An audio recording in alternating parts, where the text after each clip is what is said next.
Genesis chapter 23. Sarah lived to be 127 years old. She died at Kiriath Arba, that is Hebron, in the land of Canaan. And Abraham went to mourn for Sarah and to weep over her.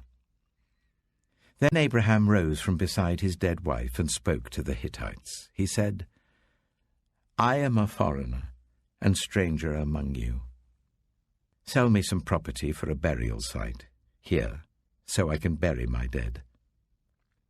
The Hittites replied to Abraham, Sir, listen to us. You are a mighty prince among us. Bury your dead in the choicest of our tombs. None of us will refuse you his tomb for burying your dead.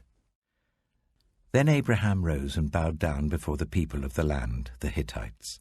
He said to them, If you are willing to let me bury my dead, then listen to me and intercede with Ephron, son of Zohar, on my behalf. So he will sell me the cave of Machpelah, which belongs to him and is at the end of his field. Ask him to sell it to me for the full price as a burial site among you. Ephron the Hittite was sitting among his people, and he replied to Abraham in the hearing of all the Hittites who had come to the gate of his city. No, my lord, he said, listen to me. I give you the field, and I give you the cave that is in it. I give it to you in the presence of my people. Bury your dead. Again Abraham bowed down before the people of the land, and he said to Ephron in their hearing, Listen to me. If you will, I will pay the price of the field. Accept it from me, so I can bury my dead there. Ephron answered Abraham, Listen to me, my lord. The land is worth 400 shekels of silver. But what is that between you and me? Bury your dead. Abraham agreed to Ephron's terms, and weighed out for him the price he had named in the hearing of the Hittites, 400 shekels of silver, according to the weight current among the merchants. So Ephron's field in Machpelah, near Mamre, both the field and the cave in it, and all the trees within the borders of the field, was legally made over to Abraham as his property, in the presence of all the Hittites who had come to the gate of the city. Afterwards, Abraham buried his wife Sarah in the cave in the field of Machpelah, near Mamre, which is at Hebron, in the land of Canaan. So the field and the cave in it were legally made over to Abraham by the Hittites as a burial site.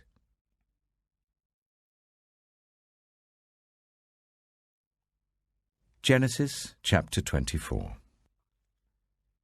Abraham was now very old, and the Lord had blessed him in every way. He said to the senior servant in his household, the one in charge of all that he had, Put your hand under my thigh. I want you to swear by the Lord, the God of heaven and the God of earth, that you will not get a wife for my son from the daughters of the Canaanites, among whom I am living, but will go to my country and my own relatives and get a wife for my son Isaac. The servant asked him, What if the woman is unwilling to come back with me to this land? Shall I then take your son back to the country you came from? Make sure that you do not take my son back there, Abraham said. The Lord, the God of heaven, who brought me out of my father's household and my native land, and who spoke to me and promised me on oath, saying, To your offspring I will give this land, he will send his angel before you, so that you can get a wife for my son from there. If the woman is unwilling to come back with you, then you will be released from this oath of mine. Only do not take my son back there. So the servant put his hand under the thigh of his master Abraham, and swore an oath to him concerning this matter. Then the servant left, taking with him 10 of his master's camels, loaded with all kinds of good things from his master. He set out for Aram Naharaim, and made his way to the town of Nahor. He made the camels kneel down near the well outside the town. It was toward evening, the time the women go out to draw water. Then he prayed, Lord, God of my master Abraham, Make me successful today and show kindness to my master Abraham. See, I am standing beside this spring, and the daughters of the townspeople are coming out to draw water. May it be that when I say to a young woman, 'Please let down your jar that I may have a drink,' and she says, 'Drink, and I'll water your camels too.' Let her be the one you have chosen for your servant Isaac. By this I will know that you have shown kindness to my master." Before he had finished praying, Rebekah came out with her jar on her shoulder. She was the daughter of Bethuel, son of Milcah, who was the wife of Abraham's brother Nahor. The woman was very beautiful, a virgin. No man had ever slept with her. She went down to the spring, filled her jar, and came up again. The servant hurried to meet her and said, "Oh, please give me a little water from your jar." "Drink, my lord," she said, and quickly lowered the jar to her hands and gave him a drink. After she had given him a drink, she said, "I'll draw water for your camels too until they've had enough to drink." So she quickly emptied her jar into the trough, ran back to the well to draw more water, and drew enough for all his camels. Without saying a word, the man watched her closely to learn whether or not the Lord had made his journey successful. When the camels had finished drinking, the man took out a gold nose ring weighing a beaker and 2 gold bracelets weighing 10 shekels. Then he asked, "Whose daughter are you? Please tell me, is there room in your father's house for us to spend the night?" She answered him, "I am the daughter of Bethuel, the son that Milcah bore to Nahor." And she added, "We have plenty of straw and fodder, as well as room for you to spend the night." Then the man bowed down and worshipped the Lord, saying, "Praise be to the Lord, the God of my master Abraham, who has not abandoned his kindness and faithfulness to my master. As for me, the Lord has led me on the journey to the house of my master's relatives."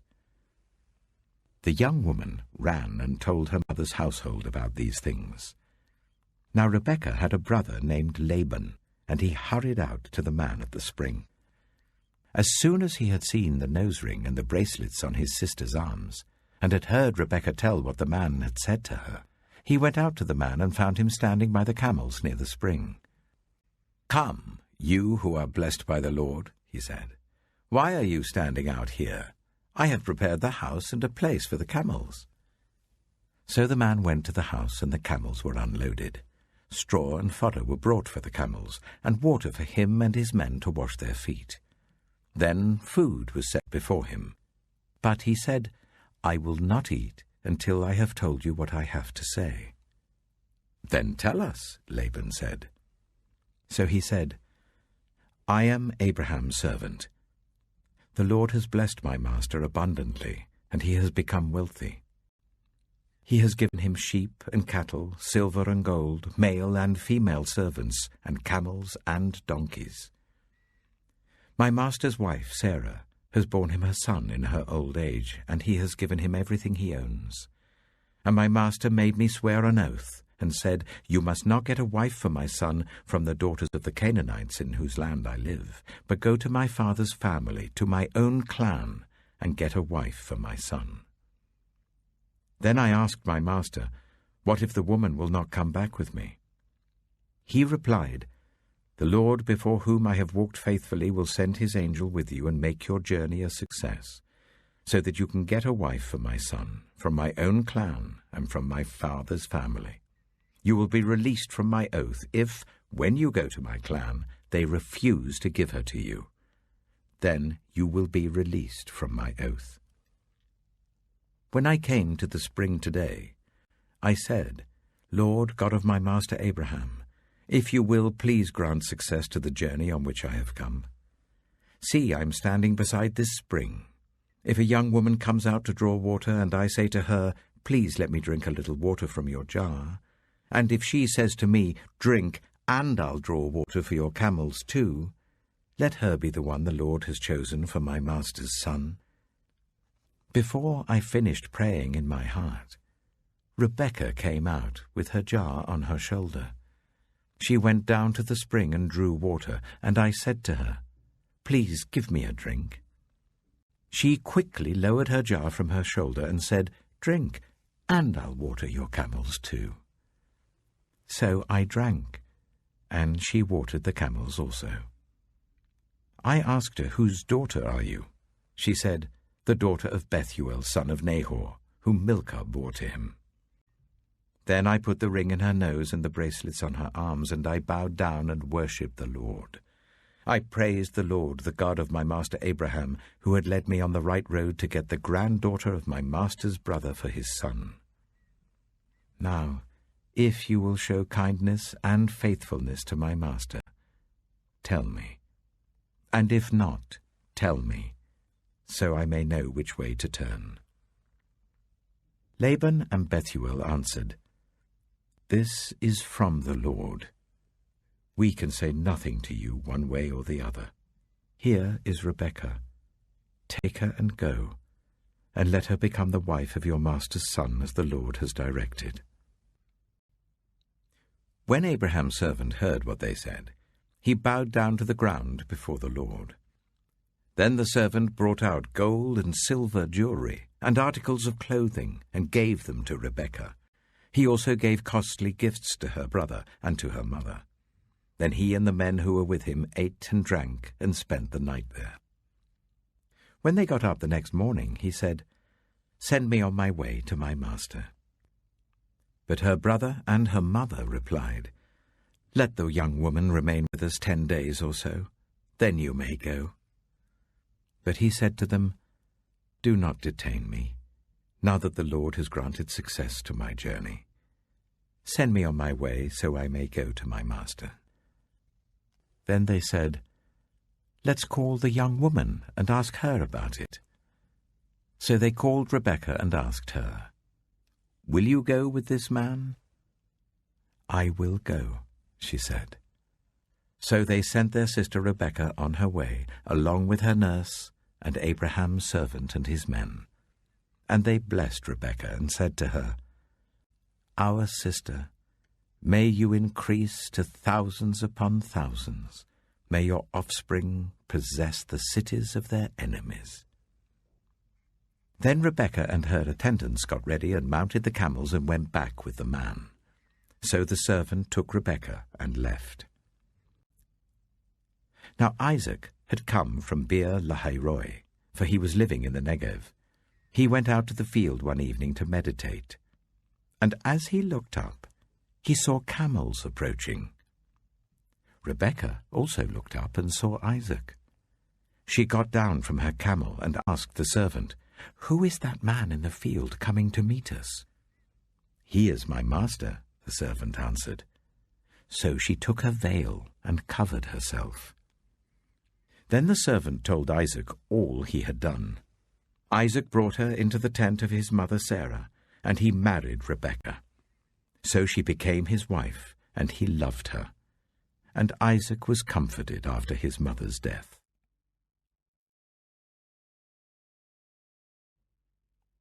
Genesis chapter 25. Abraham had taken another wife, whose name was Keturah. She bore him Zimran, Jokshan, Medan, Midian, Ishbak, and Shua. Jokshan was the father of Sheba and Dedan. The descendants of Dedan were the Ashurites and Letoshites and the Lumites. The sons of Midian were Ephah, Ephah, Hanok, Abida, and Eldaah. All these were descendants of Keturah. Abraham left everything he owned to Isaac. But while he was still living, he gave gifts to the sons of his concubines and sent them away from his son Isaac to the land of the east. Abraham lived 175 years. Then Abraham breathed his last and died at a good old age, an old man and full of years, and he was gathered to his people. His sons Isaac and Ishmael buried him in the cave of Machpelah, near Mamre, in the field of Ephron, son of Zohar the Hittite, the field Abraham had bought from the Hittites. There Abraham was buried with his wife Sarah. After Abraham's death, God blessed his son Isaac, who then lived near Beer Lahairoi. This is the account of the family line of Abraham's son Ishmael, whom Sarah's slave Hagar the Egyptian bore to Abraham. These are the names of the sons of Ishmael, listed in the order of their birth. Nebaioth, the firstborn of Ishmael, Kedah, Adbeel, Mibsam, Mishma, Duma, Massa, Hadad, Tema, Jitor, Nephish, and Kedema. These were the sons of Ishmael, and these are the names of the 12 tribal rulers according to their settlements and camps. Ishmael lived 137 years. He breathed his last and died, and he was gathered to his people.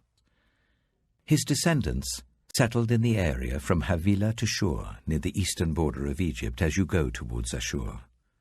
And they lived in hostility toward all the tribes related to them. This is the account of the family line of Abraham's son Isaac.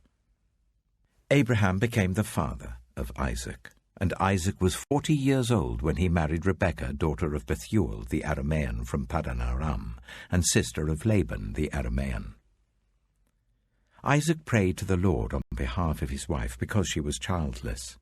The Lord answered his prayer, and his wife Rebekah became pregnant. The babies jostled each other within her, and she said, "Why is this happening to me?" So she went to inquire of the Lord. The Lord said to her, "2 nations are in your womb, and 2 peoples from within you will be separated. 1 people will be stronger than the other, and the older will serve the younger." When the time came for her to give birth, there were twin boys in her womb. The first to come out was red, and his whole body was like a hairy garment, so they named him Esau.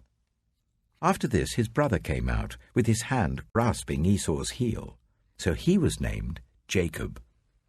Isaac was 60 years old when Rebekah gave birth to them.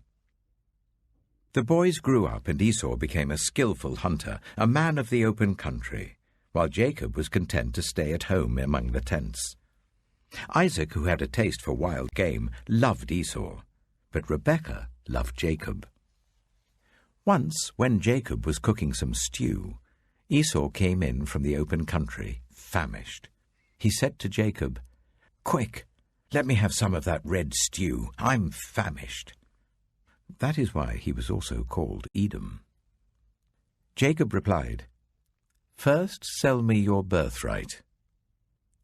"Look, I am about to die," Esau said. "What good is the birthright to me?" But Jacob said, "Swear to me first." So he swore an oath to him, selling his birthright to Jacob. Then Jacob gave Esau some bread and some lentil stew. He ate and drank, and then got up and left. So Esau despised his birthright.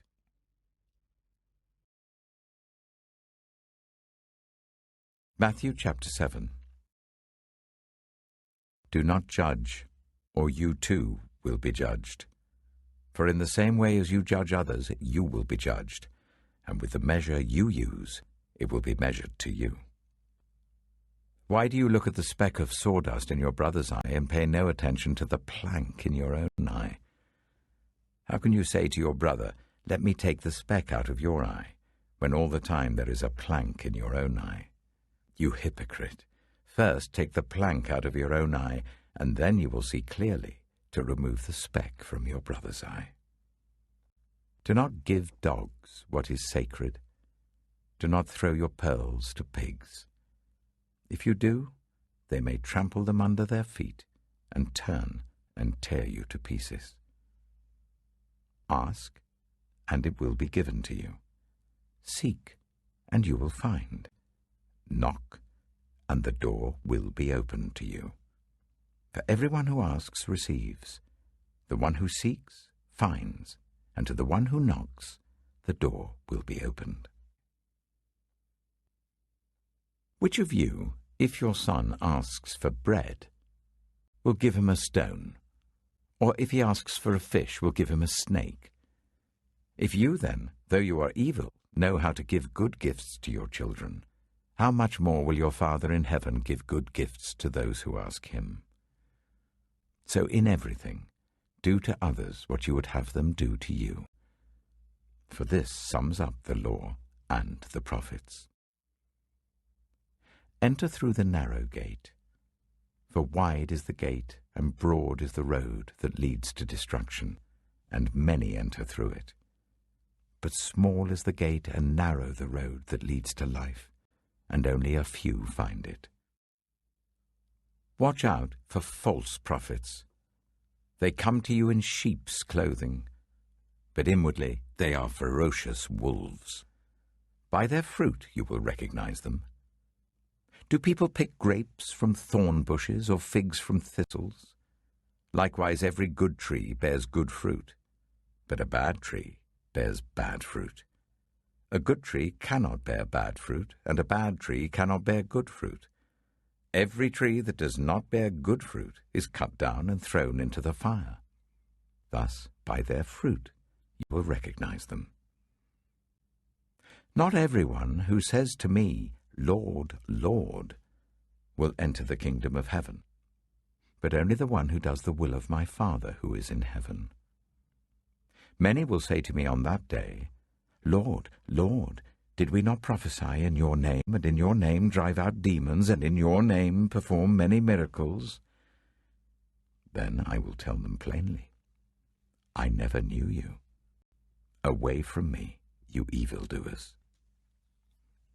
Therefore, everyone who hears these words of mine and puts them into practice is like a wise man who built his house on the rock.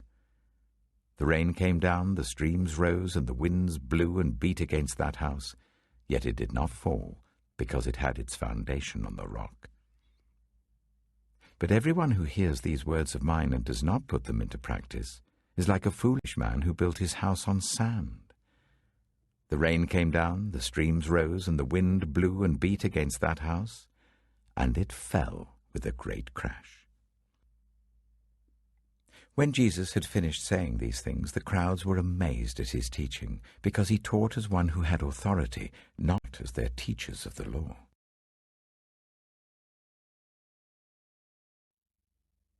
Psalm 10.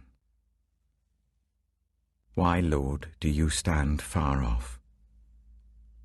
Why do you hide yourself in times of trouble? In his arrogance the wicked man hunts down the weak, who are caught in the schemes he devises. He boasts about the cravings of his heart. He blesses the greedy and reviles the Lord. In his pride the wicked man does not seek him. In all his thoughts there is no room for God. His ways are always prosperous. Your laws are rejected by him. He sneers at all his enemies. He says to himself, nothing will ever shake me. He swears, no one will ever do me harm. His mouth is full of lies and threats. Trouble and evil are under his tongue. He lies in wait near the villages. From ambush he murders the innocent. His eyes watch in secret for his victims. Like a lion in cover, he lies in wait. He lies in wait to catch the helpless. He catches the helpless and drags them off in his net. His victims are crushed, they collapse, they fall under his strength. He says to himself, God will never notice. He covers his face and never sees. Arise, Lord. Lift up your hand, O God. Do not forget the helpless. Why does the wicked man revile God? Why does he say to himself, he won't call me to account? But you, God, see the trouble of the afflicted. You consider their grief and take it in hand. The victims commit themselves to you. You are the helper of the fatherless. Break the arm of the wicked man. Call the evildoer to account for his wickedness that would not otherwise be found out. The Lord is king for ever and ever. The nations will perish from his land. You, Lord, hear the desire of the afflicted. You encourage them and you listen to their cry. defending the fatherless and the oppressed, so that mere earthly mortals will never again strike terror.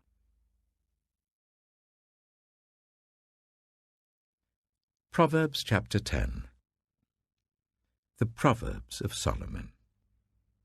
A wise son brings joy to his father, but a foolish son brings grief to his mother.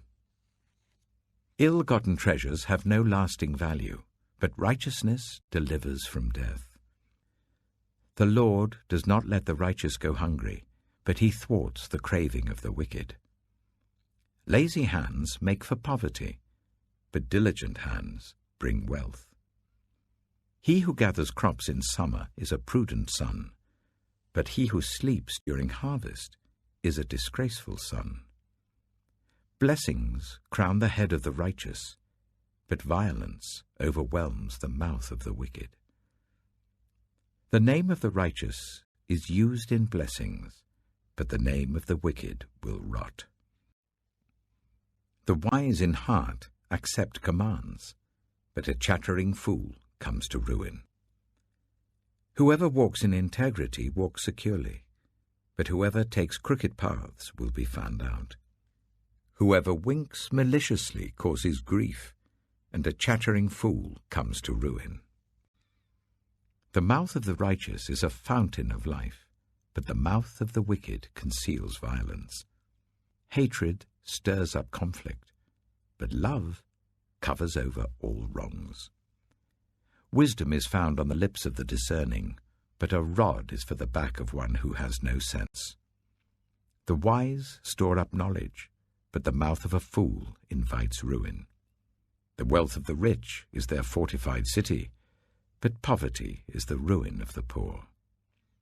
The wages of the righteous is life, but the earnings of the wicked are sin and death. Whoever heeds discipline shows the way to life, but whoever ignores correction leads others astray.